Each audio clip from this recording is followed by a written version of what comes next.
Good morning, everybody. That was a quick start. Beta usually gives me a hand count, and I thought he was just waving from the back.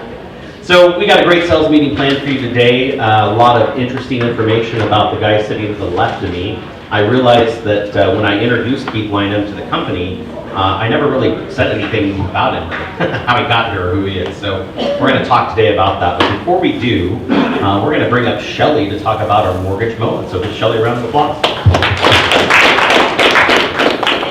Hello, Shelly. Hello. Morning, everyone. I just want to showcase Gabby Dela Cruz is in the house. Prosperity Lending, just in case you haven't seen her, know her, love her, get to know her. Okay, so how many of you filed your tax returns? 30 words. I know, because you guys are all independent contractors and you guys all need help to build up your taxes to make sure if you're going to buy a home, you're ready to file. Brandy's smiling at me. Okay, so 3 things that I do during the tax season in connecting with my database. The number one thing that I do is I reach out to my clients who closed last year and I provide them with their settlement statement. Why? Because it's a great reminder for them to give that to their CPA or tax preparer or H&R Block or whoever it is that's going to file their tax returns, because there is an opportunity, whether they bought or refinanced their home, to take advantage of using some of the deductions, whether it's interest, if they paid discount points, whatever the case may be. So one way to get in front of your clients are the clients that you closed last year or that you worked with last year, just a simple reminder, stay top of mind for them. The second thing that I do is for buyers who are looking to save for closing. Right, this is a great time because if they are getting their tax refund, it's a great reminder of their goal that they want to purchase a home, not purchase a purse, not purchase a car, not purchase a vacation, right? Keep them on task so that they stay motivated to do that. A lot of times we'll also partner that with the down payment assistance program so that they can get into a home with really not zero down, but they'll use their tax refund coupled with the down payment assistance. The third thing that I do is I reach out to my self-employed borrowers. During this period of time, this is the most important time before they go to the tax preparer. I think for self-employed buyers, you could file as of February 7th, so yesterday. But prior to filing, I always ask my self-employed borrowers to please get with me beforehand so that we can work through to see exactly what your net income needs to be in order for them to qualify for their mortgage. So I just wanted to share those 3 things. Keep it in mind also for our self-employed buyers, if they've already filed their tax returns and they now may be stuck with an income that may not help them in qualifying, we still do have the additional programs for a stated income, a profit and loss income, and a bank statement program. So if you have any questions about that, please make sure to reach out to one of our Prosperity Lending loan officers. So Gabby's in here, Myra, Jason in the back, Miriam, Tony, Beverly, David, and Shelly, myself. Do you guys have any questions for me? No questions? You guys need help filing your tax returns? Make sure you reach out to one of us. All right, thank you guys. Thank you, Shelly. Before we go on to the meeting, does anyone have a hot new listing that they want to talk about? Thomas, did you list that place yet? That's not. Tell us about that again. Okay, go ahead. You can wing it. We're all in sales. One of them's around the corner. It's a 2-bedroom, 2-bath condo. I believe, if I remember correct, that was going to be $360 on that one. We have one that's where is that one? Over in Henderson. That's all I can say right now. It's over in Henderson. It's a new one. It's Laura's. It's not mine. It's one of my other agents on the team that's getting it. But that should be going live today as well. I believe that one's going to be in the 5s. I don't know all the details. 4 walls. 4 walls. I also have one with 4 walls. It is $850,000 out in the Northwest. Nice walls. It's on a little over an acre. It's got a big, huge 2-car garage. It's got a complete separate living quarters in it. It's got one address, but it can be rented out as a second property. And $850,000 is 8, 9 something. down Go right ahead. Lone Mountain. 6 bedroom, 6 bath. 6-bedroom, 6-bath in the southwest, 4,800 square feet. Casita, 1-owner home built in 2014. $1 million even. 15,000 square feet. An extra credit, you know the zip code. 89118. See? Did we miss anybody? Andrew Reed, if you want. Anybody have a buyer need? everybody has a buyer need, right? I need one in Anderson, so let me know what, I need one in the 5s. So let me know when you get that. He's busy figuring it out, besides 4 homes, yeah, I know. So I want to mention something really quick that came out yesterday. You know, we're pretty honored to have Ellie and Brandon and even sometimes me serving on the board of directors, but yesterday was Stats Day. And so if you haven't looked at the current market stats, check that out. But can anyone tell me what the median price went to? $435,000. If you were watching KNTV, it was $435 million. But, they're going to have a drastic reduction in the market next month when they get a report. But definitely check that out because it's a great video that Brandon put together that you guys can go ahead and share because he is your broker. So it's nice to be able to do that. So it's on Facebook, it's on our Facebook, and the Board of Realtors also puts out a stats piece that you can send for that too. And Lois, I didn't forget. Go ahead, tell us about the education. Let's give a round of applause for Lois. Just an update for February classes. Next week, starting the 14th, will be post-licensing, all Zoom. So if any of you guys need it or you know somebody that needs it, have them call me. And then the CE class, I've got one tomorrow, risk management here, and several of you are, I think I've got 20 so far, so just let me know. What time? And then the week, the 23rd is listing agreement, top to bottom, in 3 hours, and then the day before that is the solar panels CE class on the 22nd. These calendars are out there for you guys, out there. Thank you, Lois. Appreciate it. Okay. No, it's all right. We're good. Let us know the zip code there when you find out. Give it to me. So the guy sitting next to me, Keith Lynam, I've been honored to know for quite a few years, even before I got in to become a real estate agent. My parents were involved down at the board, and my mom would make me go down there because that's what realtors do to their kids. And I met this guy. He was working down at the association, which we'll talk a little bit about. But I didn't really get to know him until I ran against him in an election. Right? It wasn't one of those elections where we slung mud or anything like that. He did once. But it was interesting because it came down to like, I don't know, 20 votes between us. Less than 40 votes because of your mother. Yeah, my mother fixed the If your race. mother did not love you, you would not be sitting here today, right? So Keith, for the group, tell us where you're from and your journey, how you got to Las Vegas. Wow, I grew up in a small little in western Montana, small little rural community in western Montana. The claim to fame is that's where the state prison's at. My daughter, who you talk about dragging your kids, my daughter's here with me. We went down a few years ago and saw literally on Main Street, is the old territorial prison, all the block walls. We used to drive by there all the time, hoot and holler. So yeah, great existence. Great part of the world though. And got involved in politics, went to work for the Republican National Committee, and quite a few years later, here I am. So I did politics, had my own government affairs firm for a good number of years, and got into real estate in 2004. As you mentioned, I was their lobbyist for a couple years prior to that. And, looked around, and I say fondly, I can say this now because I am one, but I was looking around the lobby in 2004 and I thought, if some of these idiots are making this kind of money, I'm jumping in. So I'm not even half as an idiot as these guys. And here I am, 15 years, 16 years later. So you left the cast of Yellowstone. Yeah. And I was working on that joke all night last night.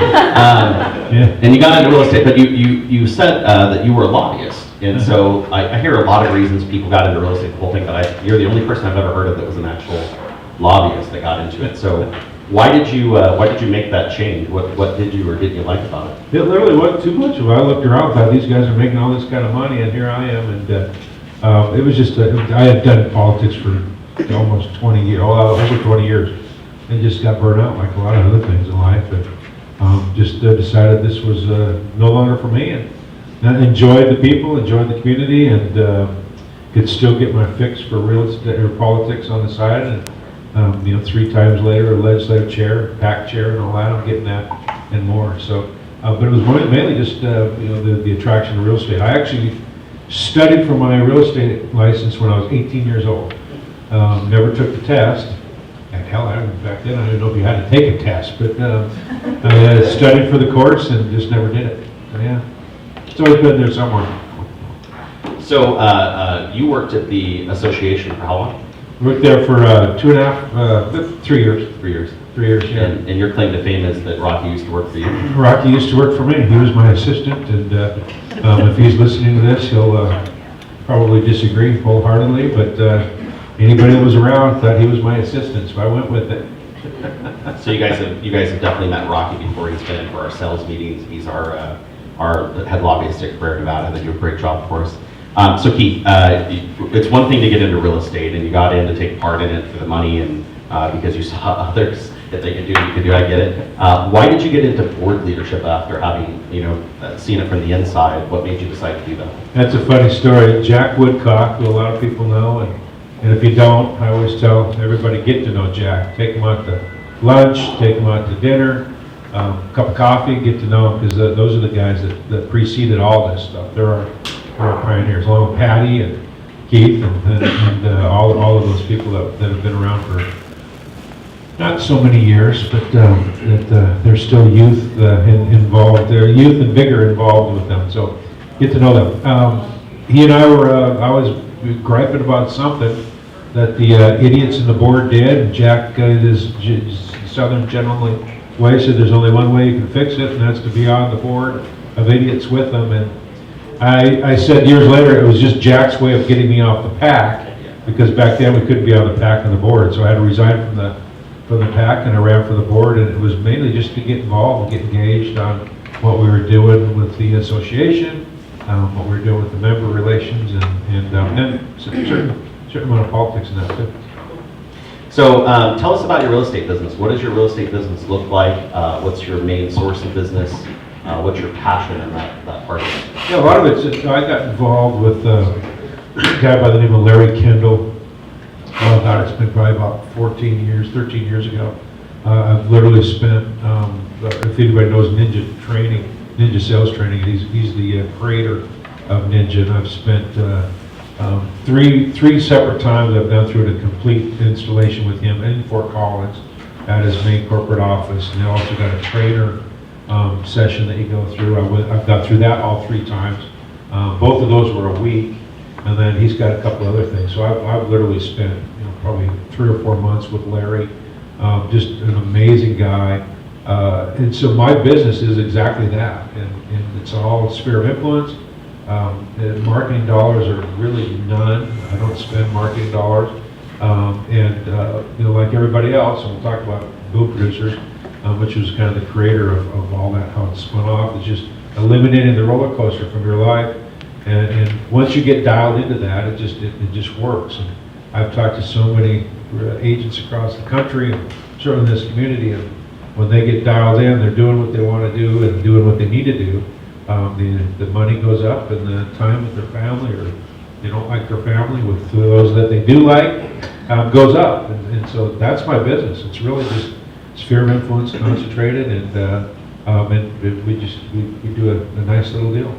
So I've always noticed a correlation between politicians. Hold on, I'm going somewhere with this. And that whole process that they go through, where they're having to campaign and lobby, and especially for a lobbyist as well, to go and meet someone you don't know and ask them for things that you don't know they'll give. How did that job prepare you for real estate? It's uncomfortable, and the funny thing about my style of both politics and real estate is I don't sell, I don't ask. I don't ask for the sale. I mean, I ask questions, and that's how I adapted.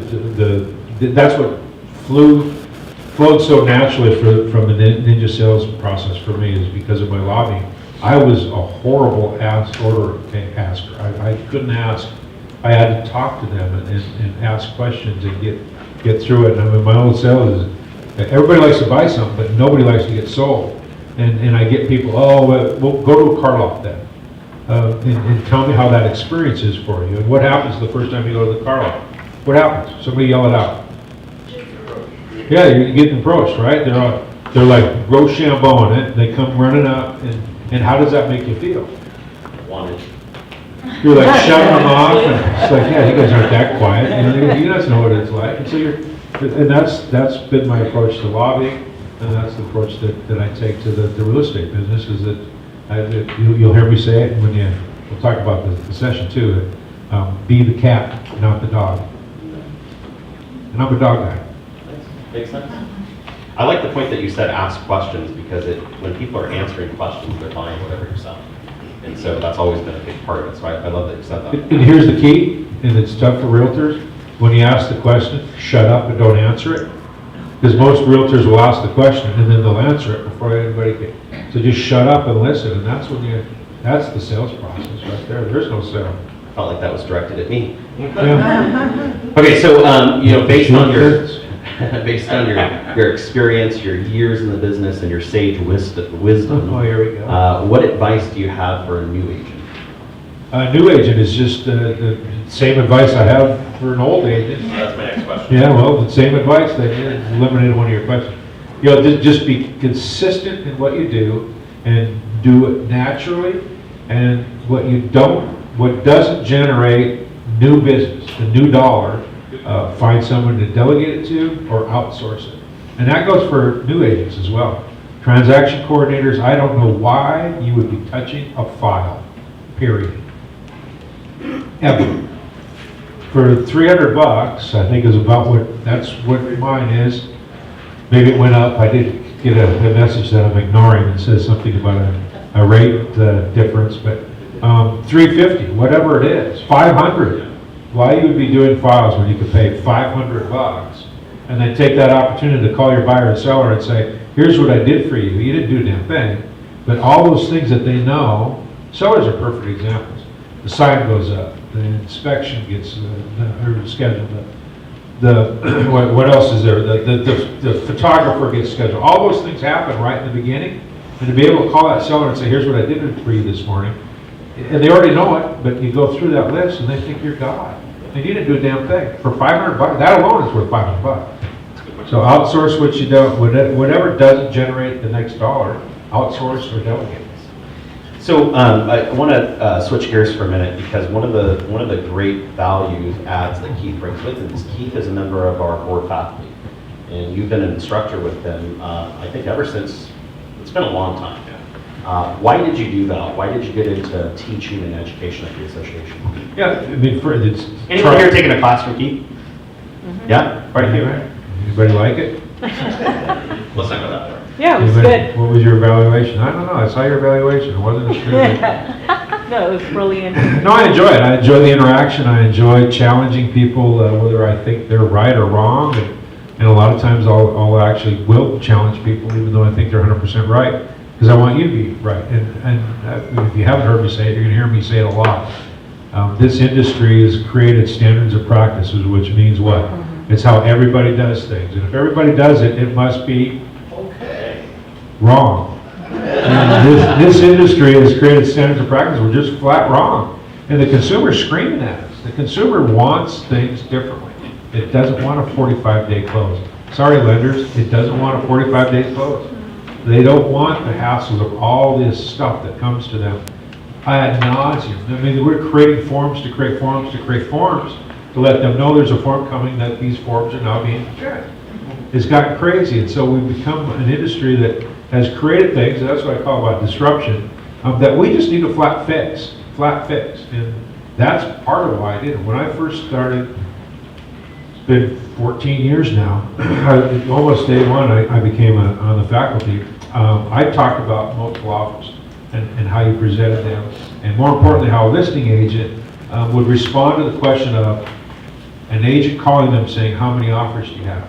I would literally have people screaming at me, you can't give that information, you can't tell that. And then they would go to the apple party when I would say the next question is, what's the highest one? So I can prepare my buyer so that if he wants to pursue it, he'll know where we need to start. I mean, they went crazy on that, which is the opposite.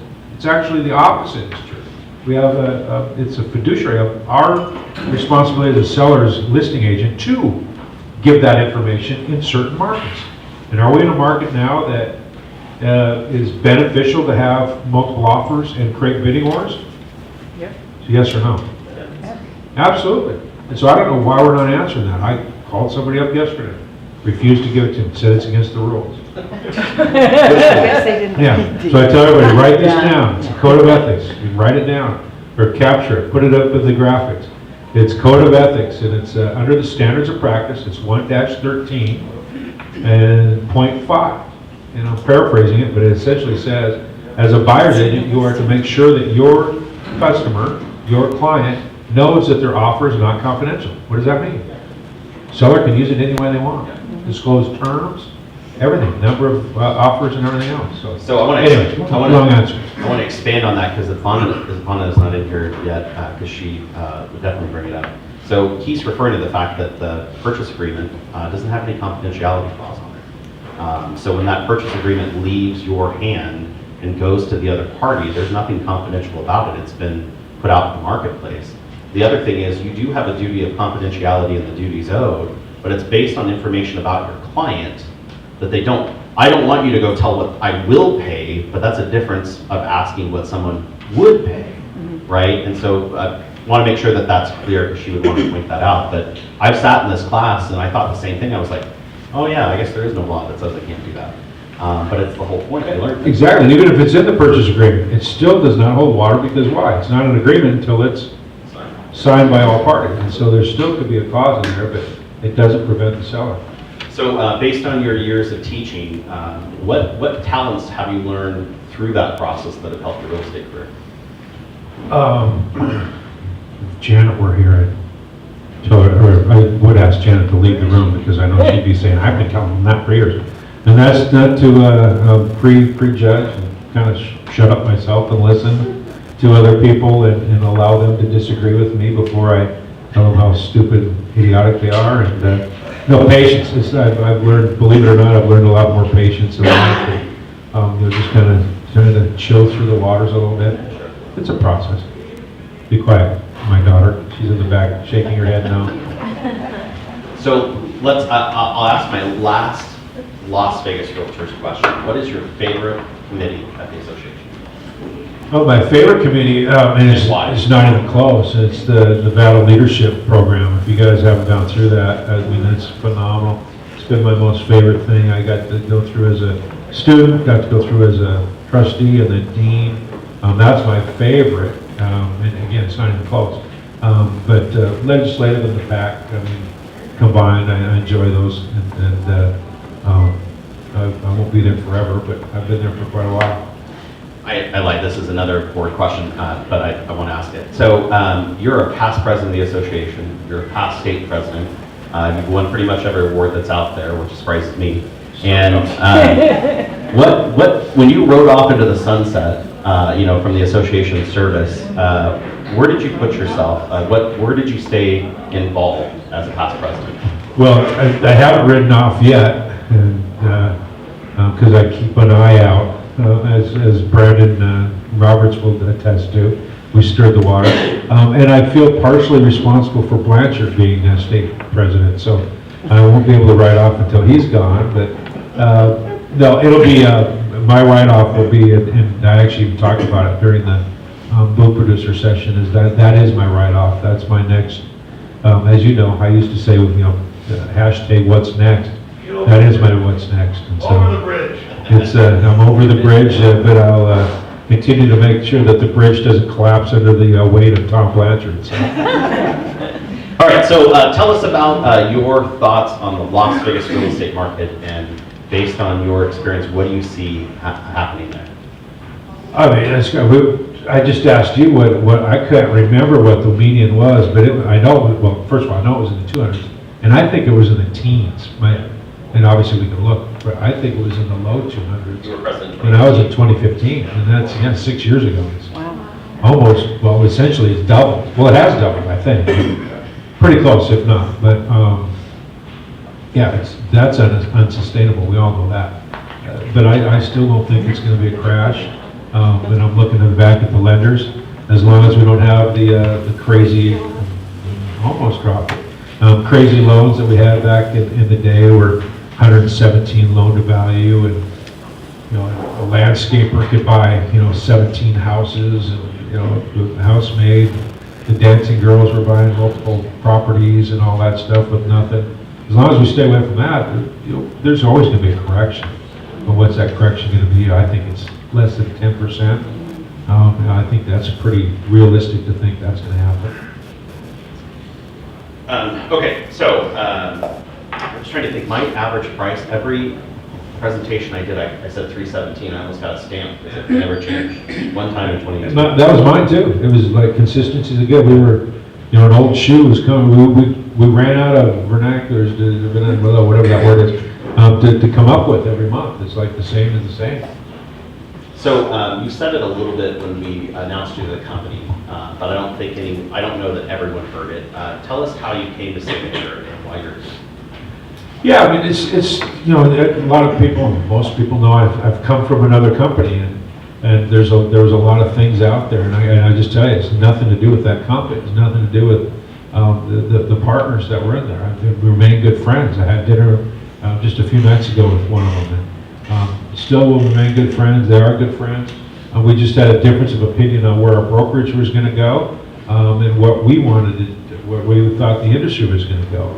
And as Brandon and you and I have been talking over the last year plus, we just have a shared vision of what A, brokerage should look like, and B, where the industry and the disruptions are going to come from. And the solutions are always going to be debatable, but we have always had that shared vision. And so, as I said last time, this is the room full of agents I want to be with, and this is the brokerage I want to be a part of as we confront those disruptions, and we come up with solutions, creative solutions to win the brokerage battle. And I think there's going to be some carnage amongst brokerages over the next year. I think there's going to be there will be some fairly reasonable sized brokerages that will no longer be. My prediction.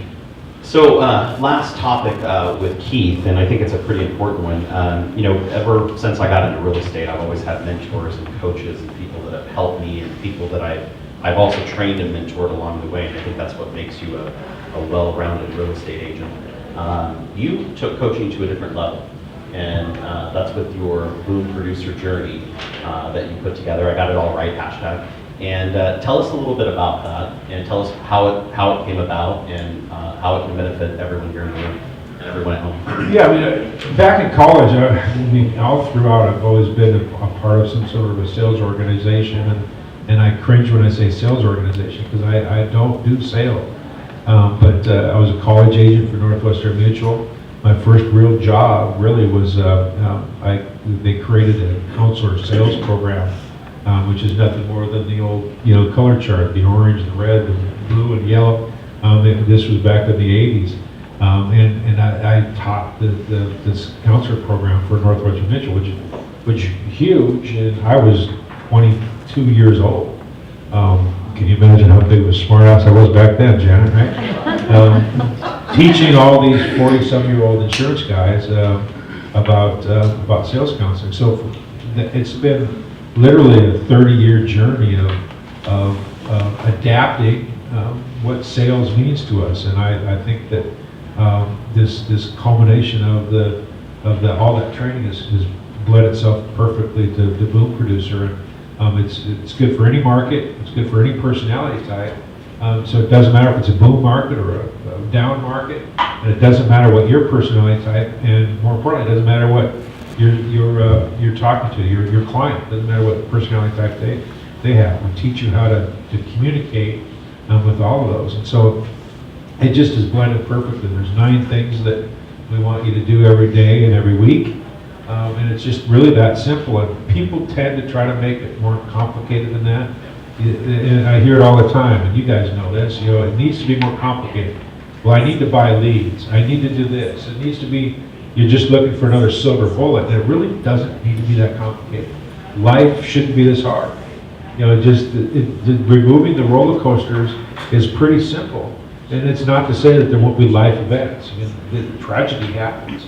I just talked to an agent the other day who just tragically lost her son about 4 months ago.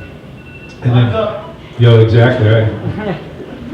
Phone's going off, and her trying to fight to get back into the consistency of things, and so life happens, and it's how you deal with that spiraling effect. We talked about that a lot too during the session. It's a year-long commitment. We meet once a month, for about an hour, 2 hours, three hours on some of them.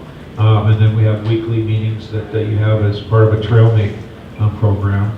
And you meet once a week, and it's given an assignment, but it's a lot of that's what the group wants to do as well. So one of the cool things that Brandon and I noticed when we reflected back over our time with Keith and our involvement and our knowledge of him is that coaching is a big important part of this company. And it's one of those things that to grow as an agent, you need a path to get there, and you need several ways to get there. It doesn't mean that there's no right way or wrong way. But the reason I love this program is it's immersion into a core system for an entire year. And it requires your participation, it requires your activities and the things that you're doing as part of it. And so because of this merger that's happened, we're going to be able to raise our coaching program here at Signature to a new level. And I think that's one of the coolest pieces. And because of that, on March 1st, our sales meeting will be the Boom Producer Initial Training. And we're going to host 60 spots for Signature agents to be able to find out everything they can about how this program works. And so you guys are the first to hear about it. I definitely am going to be there and taking my team to do it because I think it's what everyone needs. It's that constant, plan that it's not the same either as one-on-one coaching, by the way. I want to be clear on that. One-on-one coaching is where you have that person that focuses on your actual issues. This is a real estate way of life. And it's a way that you can actually alter the things that you're doing to create a better business. So what we're going to do is Keith has opened this up. It'll be, is it 2.5 hour session? Yeah, it'll be about, 2.5 hours. It's interactive, so that a lot of that depends on how interactive we are. But yeah, 2.5 hours, and you're right. It's a community. It's a way of life. It's beyond just your business. It's your personal life. It's all of that stuff. And so. And we hope to establish this as the foundation, and then the Signature Elite Coaching, which is the one-on-one, is just a natural progression for those that reach that part that they can then invest in themselves personally and throughout the community and do that from that standpoint. So March 1st, 9 o'clock is when we'll start. The Sterling. Sterling Club. We're going to have a link sent out through with all the we're gonna send out an email to everyone in the company. If you want to sign up because you're here right now, again, we only have 60 spots because that's the max the room will hold. So what we'll do is we'll put a sign-up sheet up with Haley here at the front desk, and you can either send her a message in the app that you want to take part in it, or go ahead and sign up there. Don't bombard her right after the meeting because she doesn't know it yet. And we'll have a link that you can sign up through Jot form on there too. Absolutely. So we'll have that for you. Cool. Last question, Keith, for you before I go on to the next topic. Tell us something about you we don't know. That gets asked a lot. As I think I've said previously, there's not a whole lot that hasn't been discovered through the series of court lawsuits I've been involved with. So I really don't know anything that you don't know. What do you guys think? I don't know. I'm pretty transparent, pretty open. Janet has her hand up. Janet cannot answer this question. Well, now this has been a very nice interview. I think I know you very well. But the one thing that you haven't mentioned that some people watching may not know because, gee, they don't read the newsletter, they don't come to the office meeting, is why is Keith sitting up here? What does it have to do with us? I think a lot of people don't know. Sure. So, thank you, Janet. I mean, man, I thought I was doing a good job until then. So Keith is the broker of our brand new downtown office that he has merged into Signature, and the best part about it is he's now a key member of our leadership team. And so, Janet, did I answer that correctly? Yeah. There's only one thing I would like for Keith to add, and that is the address. The address is 610 South 10th Street, Las Vegas, Nevada, 89101. We're pretty close to the corner of 10th and Bonneville. Yeah. So great office. Come down. We got seven or eight private offices. So come on down and pick one out for those that are looking for one. Anyone here grow up downtown? Like actually grow up in that area? So I grew up in Hunt Ridge, which was like the first subdivision in Las Vegas. And I hadn't been down there for quite a while. And so I went down to see Keith's office. I mean, of course, I've been to the Sterling Club and the Strip, things like that, but I hadn't been downtown, right? And it's completely different than I remember. Keith has a wonderful office that's there, And around it are all these law firms that are building like 3, 4, 5-story buildings where a house used to be. And then there's just the house next door. It's really pretty cool, and it's going through a huge revitalization. And I've read about it and things like that. But if you haven't been down there, you definitely need to go down and check it out. Easy to get in now. Yeah. So I have a second part of this meeting. So you're staying where you're at. We have something really cool here at Signature that no one has put together, that no one has actually acknowledged and seen yet. And that's the fact that our legislative chairman for next year's session is Mr. Keith Lynam. And so probably if you look at important roles in the association and the job anyone would want to have, that is like number 1 or 2. And the second most important job next year is state president. And so Mr. Tom Blanchard, come on up and join us. We have both the legislative chairman and the state president that are each in shared signatures. So We get Tom to practice whatever Keith wants to do. And if that isn't it, he will be recalled. So what I love about this is these two guys right here will be the two I can't believe I'm going to say this. They will be the 2 most important people in the real estate market. We're screwed. In 2023. And I say this, I'm a big supporter of both of these guys. I must be. I work with them every day. But this was not intentional, right? It was not intentional. And I don't think in the history of the state has these 2 people been from the same company ever. That's never happened that I know of. Do you know of a time that's ever happened? There'll be a policy on it next. Yeah, exactly. And it'll never happen again. Keith was also my legislative chair in 2013. Well, we didn't say they couldn't be married. We just said that they couldn't be married. No. Oh, yeah. Well, her Keith, too, was legislative chairman a long time ago. So, okay, so first off, Tom, we're going to start with you because we've already interviewed you. We know all the things we shouldn't know. But And you don't go to the tell us a little bit about your role as state president and what we can expect from you in 2023. Yeah, well, I've been asked that a lot, what I want to get done, what my role is. And what I learned at LVR as a local president, when I had all these great aspirations and everything else and plans, is that the path will reveal itself as we go along, right? That's a sales line of BS I've never Right, heard. I learned all this chair member experience and all the iPads and this and easy, joining the association and stuff and take out all the BS, and we had COVID. Yeah. Right, so we had to go completely, backwards and try to figure out and run from the seat of our pants. So I don't know what's going to happen. I'm going to take it day by day because it's a legislative session, right? I mean, that's going to dictate what we have to deal with, what kind of bills that come up, how we're going to respond to it, and how I'm going to try to keep Keith under control at the legislature, because the last time it was a shit show. So hopefully that won't happen again. So I want to highlight this because when you have great things that you're used to, you don't pay attention to them anymore, like you're just used to them. Companies don't get this, right? This wouldn't usually happen for these guys to come in or anyone to invite them. But the whole point is that you guys have known each other for a very long time, and Keith was a previous lobbyist and Tom was a previous politician. If you can't believe that, right? And my daughter, I actually have a photo with my daughter when she was about 5, and she has a Vote Tom Blanchard sticker on. Now, I don't know where that came from, and I don't remember voting for Tom. I actually did. I went and voted for him. I'd never met the guy. I'd never met the guy, and I thought, how cool is this, a realtor running for office? And so I was part of, the group supporting him. But I think that's a very interesting, foundation for both of you that you're on, and now that you're going to be doing that. Can you tell us about your role during the session and what it looks like?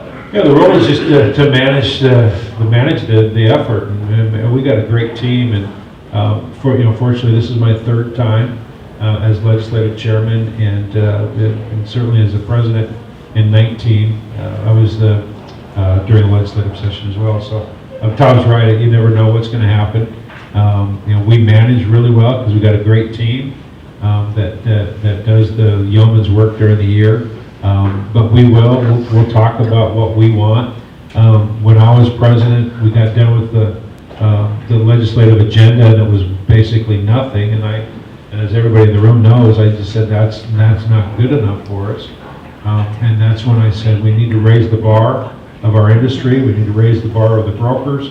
And that's when we increase the hours that it takes for pre-licensing, increase the hours of CE, increase some of the responsibilities of brokers. And I know Tom may not know this yet, but we're going to talk about how to put more guidelines on brokers. I think there's a lot of brokers out there that just flat don't do their job. Yeah. And the consumer is the one that's hurt. And it doesn't have anything to do with new agents. It doesn't have anything to do with, there's not enough managers in an office. It's just flat how we treat that relationship between broker and agent. And there's just some agents that shouldn't be hired. So we're going to talk about that, whether Tom knows it or not, but we're going to talk about that. And then the rest is just kind of, you just road is do play the repeating details. itself. Exactly. So what Keith said, the actions that happened years before really do resonate down the road. And so I remember sitting in Incline in a conference room with Tom, who was my local Las Vegas president, and Keith, who was past president for my board. And we were having this conversation. We were talking about how to raise the bar in our industry. And, one of the things came up is, it's 1,600 hours to get your license to be able to cut my hair. And yes, someone did cut my hair for me. But it's only 100 hours now, 120, is that what it is? We raised it to, I think. It's on 120 to get your real estate license and sell my biggest asset. Doesn't make a whole lot of sense. But it resonated in that meeting that you're right? That you're right, it's not about hours in a classroom, it's about the experience. And so that's one of the reasons why here at Signature, because of that meeting, we instituted an apprenticeship program. And no, it's not because new agents were causing the problems, but if you could train someone from the beginning how to do it right, would it be better tomorrow? And I think that was one of the key pieces. And so we instituted an apprenticeship program because Brandon put his money where his mouth was. And I'm pleased to announce so far, we haven't had one problem from any new agents coming into the business causing big liability. And it seems like they've done a better business because they're better informed. And so that's one of the ideas that you kicked around, was to actually have a state-required apprenticeship or state requirements before you could even write a contract. We talk a lot about that. And we'll come back to that too. Yeah. Okay, so both of you guys, tell us real quick also currently, what committees and positions do you currently hold that you're participating in, just so we can frame a reference? Local and state level, you don't have to go to the national. No national? No national. At the state level, I'm on finance, investment, and Legislative. thank you, thank you, legislative on here. Should have just asked Patty. Right, yeah. Anything else? Yeah. That's true. PAC. Yeah, the PAC, I mean, yeah. That's my next Right, I'm question. president next year, so I'm on everything this year, on everything next year. So it's just a meeting, bonanza, and hence why sometimes I'm not here, right? Well, here's what's cool, right, about Signature, is not only are Keith and I going to be at the legislative session next year, but Brandon gives us the ability to be able to do all the things that we need to do to make this association locally, statewide, and nationally work, right? So be proud of the company that you're working for, because there is really no other company that has done this, or probably will be able to do it again ever, because I'm sure after we get done doing it, no one's going to allow it to happen again. So. Keith, same question for you. What The experiment is over. I'm the legislative chairman, I'm on the PAC, I'm the treasurer of the state PAC, I'm board PAC chairman for the local, and then faculty. You say you're local board pack chairman? Local board PAC chairman, yeah. So anyone here probably is wondering, what the hell are these PACs? So let me kind of explain that a little bit, and you guys fill in where I'm wrong. So on a local level, we have our board PAC, and that group is responsible for political issues or political guidelines, laws, or regulations that happen in Clark County, in Southern Nevada, that affect Las Vegas realtors. And they're actually out there. Keith is the chairman of that group as well, because it's something that you participate in and you're involved in. And Patty, I think you're on that, right? Long time. And so, Janet, are you on that too? Yeah. And so that group is actually out there looking at local issues, and those issues can stream from the Political Affairs Committee, hopefully. We have a separate group that's called the Political Advisory Committee. I think they just met this morning. And they're reviewing those things on a local level. So if you see something or know of something that you see as an issue, those groups are the ones that are moving those agendas forward. Now we know that anything that happens on a local level, just like anything that happens in California, sooner or later is going to happen on a state level. And so then they move up to what we call our state legislative committee. And so state legislative looks at legislative issues that happen in the session, laws that are affecting our industry, regulation that happens with the division. And so there's a group of us that sit on that committee, and they're just looking at bills and laws and things that happen and how they affect real estate. And if you come into real life scenarios that you see, I'll give you one. It takes an act of the state legislature to change the duties owed. And you guys notice their initials were all screwed up for many, many years. We actually had to move a bill to have that fixed. And so that's how those things go forward. And that was because a member said, this is a pain in the butt, we need to get this fixed. But there's only so many things you can do in a session.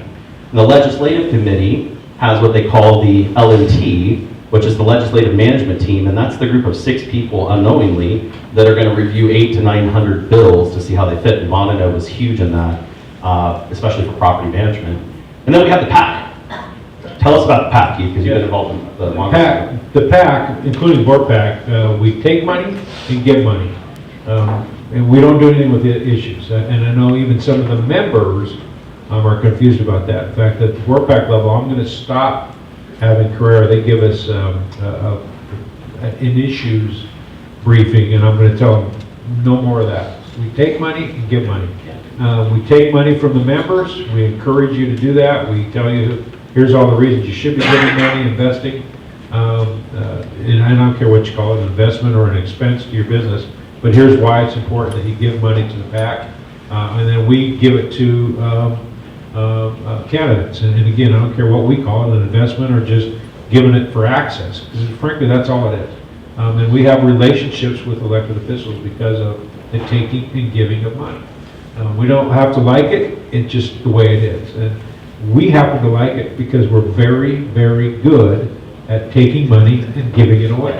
And we've got phenomenal relationships, and I can't count on how many, there's no immeasurable way of telling you how many times we've gone to the session and gone to a key legislator, be it a majority leader or a speaker, and said, this is important to us, we can't let this happen, or this has got to happen, and it's gotten done. Everybody's waving their arms about the landlord-tenant issues of the last session, or actually two sessions ago. I can just tell you, frankly, it was nothing.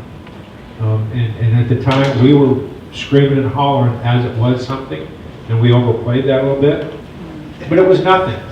We had to open up the house for 30 days. Well, that was law anyway. We had to cap it, I think it was at 5%. But if you talk to property managers, they weren't getting more than 5% anyway. And we knew all this stuff, so we kicked and screamed. But at the end of the day, we gave what we were getting to begin with. So we do a really good job of that. Let me add that. Also, like this year, a non-legislative year, everybody's running for office, right? So we're already working behind the scenes of making sure that we have the right people running at the right places and interviewing those that are running to make sure that they're of like mind, right? That they're friends of realtors and not just some Yahoo that's going to come, and there are some of those that are out there no matter what. But those Yahoos that try to just make some really stupid ass laws come to play. So it's already starting now in our interview process through the legislative PACs. So you said something that was important, and it's a lot of misinformation. So one thing I want to clear up to make clear, because I've seen it from the inside, is we don't just give money to Republicans. We actually gave more money the last 2 sessions to Democrats than we did Republicans. And it's not about party. I think that's the biggest problem. I'm not a part of this because I want to be more involved in a political party. I want to be part of the Realtor Party because I make my living that I support my entire family with from real estate. and I can't afford for my living to go away. And so every year I look at my investment into the PAC as a business expense, because I will spend 2 or 3% of my income to protect 100% of it. Does that make sense? And I get that return because, yes, every time that there's an issue that comes up, anyone here Game of Thrones fan? Yep. I mean, there's something on the other side of that wall that you don't want to see, and these are the guys, we need you on that wall.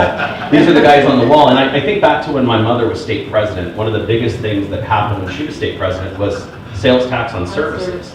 And so what was going to happen is that when the asset was sold and the money transferred from one client to the other, my commission was going to be taxed, then it was going to be taxed when it got to escrow, then it was going to be taxed when it got to my brokerage, so it could transfer to me. And so that meant that there could be 15 or 20% taken off of my commission before I even get to take it and split it up for my business expenses. And so it's been issues like that every single year that happen that these guys are out there participating and defending our industry against. And what I want to say is, how can we help support you guys in your role? What is it you need from us to help support that? Besides money. Take money, give money. No, I mean, obviously invest in, or expense it in the giving of the money, but I'm also, learn things and share it with people. And when we hear things like, oh, they only give to Republicans, and they only give to Democrats, and they don't, I mean, I can tell you it's pretty 50-50, and we don't look at that. There's a certain amount of pushback, but for the most part, we give to the Realtor Party, and it doesn't matter if a Democrat or Republican. And so help foster that relationship that we have. Right, and one of the hardest things I had to learn as, when I ran as a Republican, everybody still knows me as a Republican that had all kinds of whacked out ideas, because that's how I tried to get elected, that you can't get anywhere to make a law unless you have the votes. And if you don't have the people there in your party to get those votes passed, you don't go anywhere. You don't sit on any committees as chair, right? You're screwed. You're sitting there just beating your head against the wall. And knowing that now and being able to see how it works and being able to have the access to those people that, quite frankly, because it's been 10 years now, that ran the same time I did, 10 years ago in the 2013-2012 election, are heads of these committees and Democrats, right? So it's fun to have that conversation and say, well, I thought you were such a jerk. No, I thought you were such an asshole. That, and we have those conversations, and it's fun now because, quite frankly, it's all the media hype and the small sound bites that you get to hear on your television that make it sound like no one can get along. We're very, very close on how and what we want to see done. It's just the problem is that there are so many loud yahoos on both edges that scream the loudest and get the most press. But most of them are realistic in what they want and how to get it done. And it's just learning to do that work that makes it all fun and enticing for me. So two things that I'll expand on that are really important for you guys. Number one, everyone knows a politician or somebody that wants to be, and so we're always looking for people, both sides of the aisle, that we can get behind and support that could run and win an election. Not everyone can run and not everyone can win, but if you know of somebody that's out there, we have a process that they can actually go through to find out where they could be placed, what election that they could go into, and how we as realtors can support them. But usually what happens is they decide to do all of these things without any input or asking or any of that, and so they don't get any of the benefits, and that just doesn't make any sense. So please consider that. We've created some new packs that we call, this is actually Keith's idea that we had when him and I were going through as presidents together, but we call it the Realtor Champion Packs. And so the idea is that we're going to help support people that champion for our industry, right? And it's not just realtors, it's people that are lenders. Shelly, we're going to have you run for office. But anyone that's affecting the industry, because it does, it cycles around. Yeah, actually, that's what I was going to jump into what Tom was talking too, as you talk about the Realtor Party and that effort. Haiti Kasama, as we all know, she was our first real big Realtor champion. Sandra Haudegi from WFG, she's another part of that we've got, there are 3 or 4 others that are realtors that hadn't really been in the realtor family fold that we're now getting, because of, we got over $2 million in these backs. So we've got a significant amount of money that we can do, and that caused a lot of shock and awe when we announced that we had that kind of money that we will put forward. So this year we've already expanded to Burt Kerr out in Elko. We'll hopefully have Danielle Gallant from down south is going to be on the realtor party. Trish Nash in Henderson is running, and so we're spreading that from a pretty good base. So it's important. So I want to open it up if there's any questions. Does anyone have any questions on this for Keith and Tom? And this will not be a political debate, so make sure you keep it to the realtor party. No, I'm mainly just curious how they get, how do you get these positions that you have? Are you voted in, or Right. you just, voluntold by? Voluntold, yeah. Yeah, if you guys want to expand on how you... It's pretty competitive. I mean, it's gotten pretty competitive, and you know, so you had to run and vote, and then through a series of circumstances, I actually had one unvoted ascension, and but the rest, you know, you run for state, you run for that, and it's relationships, it's everything else, and Tom got in there because of me.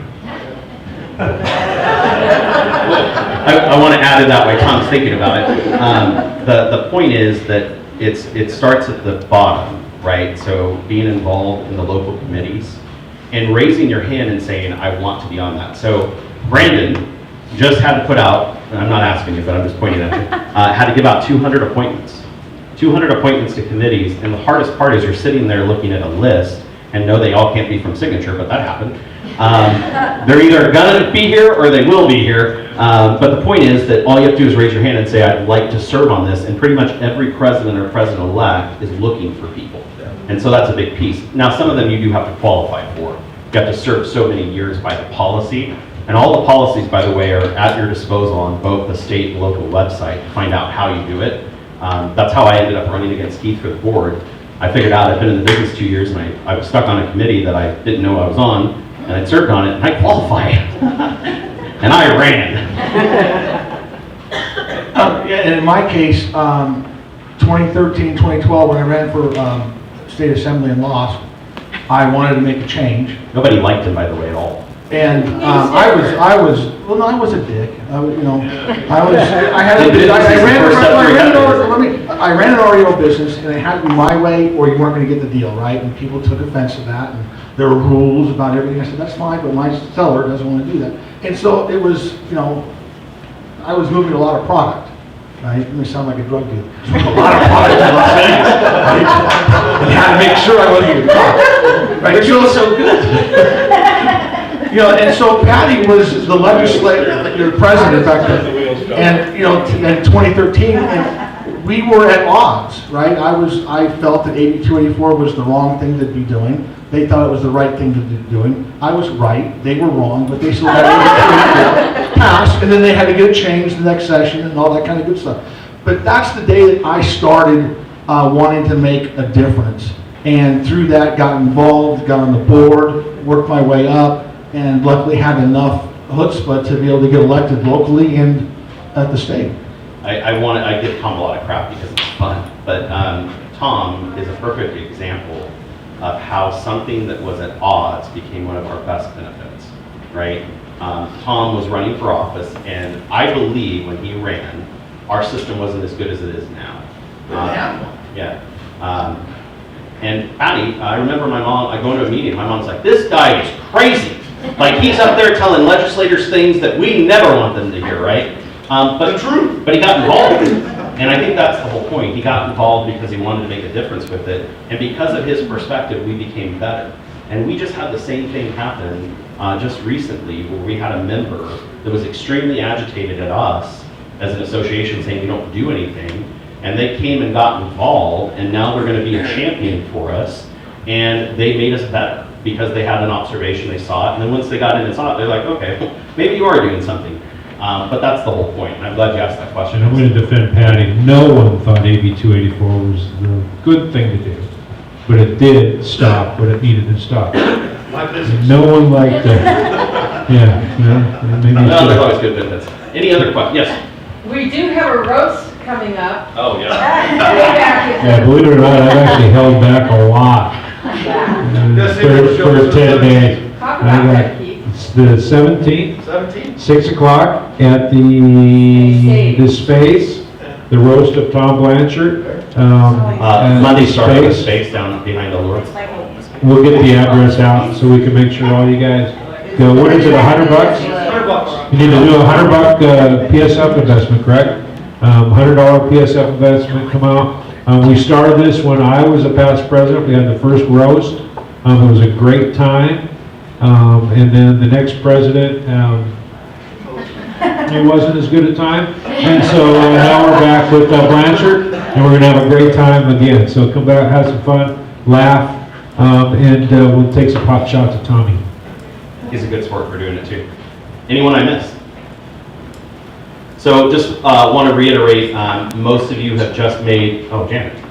I just want to say that she had mentioned this, our own Patty Kelly is chair of Political Affairs Committee, and if you want to get involved in the political process, you start at the Political Affairs Committee meeting, which is Thursday at 8.